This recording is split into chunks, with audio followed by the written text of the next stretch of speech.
नमस्कार मंडळी, स्वराज रेसिपीमध्ये आपल्या सर्वांचं स्वागत आहे. आज आपण बनवणार आहोत इन्स्टंट इडली. खूप वेळेस तांदूळ, उडदाची डाळ भिजत घालण्याची आवश्यकता नाही. मुलांना एकदम आवडणारा असा झटपट आपण डोसा बनवणार आहे. त्यासाठी आपण आपल्याकडे असलेले कुपनचे तांदूळ, कोणतेही तांदूळ 3 वाट्या घ्यायचे. 3 वाट्या कुपनच्या तांदूळमध्ये आपण एका वाटीला थोडीशी कमी अशी उडदाची डाळ घालायची आहे. ही पण आपण 3 ठिकाण हे आपण स्वच्छ धुवून घेणार आहोत. त्यानंतर यामध्ये आपल्याला आपण जे नेहमी पोहे बनवण्यासाठी पोहे खातो ते पोहे सुद्धा 1 वाटी घ्यायचे आहे. हे तीनही 3 वाट्या तांदूळ, 1 वाटी उडदाची डाळ आणि 1 वाटी पोहे, हे तिन्ही एकत्र करून स्वच्छ अशा पाणी मिसळून स्वच्छ 3 पाण्याने धुवून घेतल्यानंतर आपण ह्याची मिक्सरच्या भांड्यामध्ये बारीक वाटणी करत आहोत. सुरुवातीला त्यामध्ये जेवढं पाणी कमी असेल तेवढी आपण त्याची पेस्ट करून घेऊ आणि हे मिश्रण करत असताना आपण त्यामध्ये 1 चिमूटभर मीठ,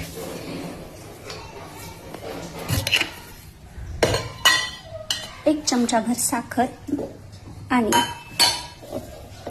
थोडेसे दही घालून घ्यायचे आणि हे तांदूळ, थोडंसं दही, 1 चम्मच साखर आणि 1 चम्मच मीठ घालून बारीकसं वाटून घ्यायचं आहे. अशा पद्धतीने हे मी मिश्रण वाटून घेतलेलं आहे. यामध्ये आपल्याला चिमूटभर खाण्याचा सोडा टाकायचा. चिमूटभर आपण ह्याच्यामध्ये खाण्याचा सोडा टाकूयात आणि त्यानंतर हे मिश्रण असं एकजीव करून घ्यायचं आणि एकजीव केल्यानंतर ह्याला फक्त 5 मिनिटे रेस्ट करण्यासाठी सोडायचं आहे. फक्त 5 मिनिटे. हे मिश्रण रेस्ट होईपर्यंत आपण इथे शेंगदाण्याची चटणी बनवून घेतलेली आहे. यामध्ये मी थोडेसे कच्चे शेंगदाणे, हिरवी मिरची, थोडंसं दही, मीठ घालून ह्याला मिक्सरमधून फिरून घेतलेला आहे आणि त्यामध्ये थोडासा तडका लावलेला आहे. कढीपत्ता आणि थोडेसे जिरे घालून ही आपण चटणी बनवून ठेवलेली आहे. चला मग आपण डोसा करूयात. आपल्याकडे जो कोणता लोखंडी तवा किंवा काही असेल तो मी गरम करण्यासाठी ठेवलेला आहे. त्यावर आपल्याकडे ऑइल ब्रश असेल किंवा ऑइल ब्रश नसेल तर मी असा एक कांदा कट करून घेतला आहे आणि पूर्ण तव्याला आपल्याला जेवढा मोठा डोसा करायचा आहे तेवढं मी तेल ग्रीस केले. त्यानंतर आपले हे जे 5 मिनिटं रेस्ट केलेलं बॅटर आहे, 5 मिनिटं रेस्ट केलेलं बॅटर मी तव्याच्या मध्यवर टाकलं आणि पळीच्या साहाय्याने मी त्याचा असा गोलाकार आकार दिला.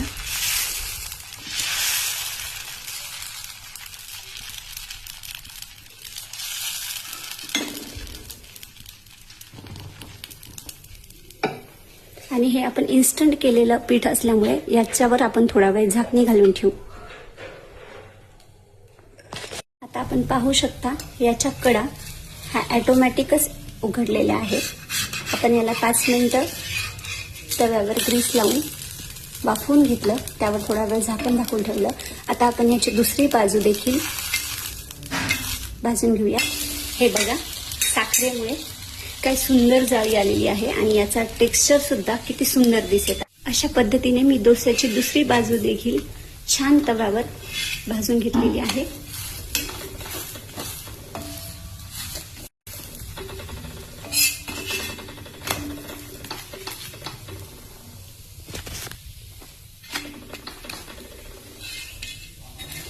स्वराज नाश्त्याला रेडी झालेला आहे.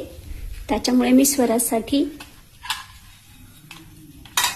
डोसा आणि चटणीचं ताट वाढलेलं आहे. आता स्वराज नाश्ता करायला जात आहे. पाहू शकता डोशाला किती छान जाळी आलेली आहे आणि आपण तोडल्यावर तुम्ही याचा आवाज ऐकू शकता. एकदम मस्त कुरकुरीत असा आपला डोसा झालेला आहे. चला मग आपण मस्त हा यम्मी डोसे खाऊयात.